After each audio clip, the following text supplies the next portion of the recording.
Assalamu alaikum, саламатсыздарбы? Азыр Фаберликтен жөнөкөй магазинден, кайдымкы терминалдан кантип акча батыраак которобуз, ошону көрөбүз.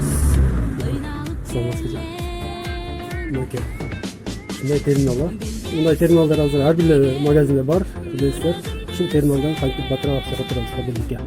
Мына менюны карайбыз. Менюда бул жерде киребиз, дополнительныйга. Дополнительный киргенибиздерде дальше кетебиз. Мына бул жерде другие услуги басабыз. Другие услуги бастык. Мынакей Фаберлик деп бажырайт көрдүңүздөр. Дальше Фаберликке басабыз. Фаберликти баскандан кийин мынакей Фаберликке кирди. Бул жерден сиздер регистрация болгондо силерге Фаберлик компаниясынан личный регистрационный номер берилген. Ошол регистрация номерди беребиз. Мисалы 700дөн башлап, 700дөн башлап 9 цифралуу сан. Мисалы 714 332 500 мынакей тердиге. Ушундай тергениңиздерде кийин бул жерде далияны басабыз.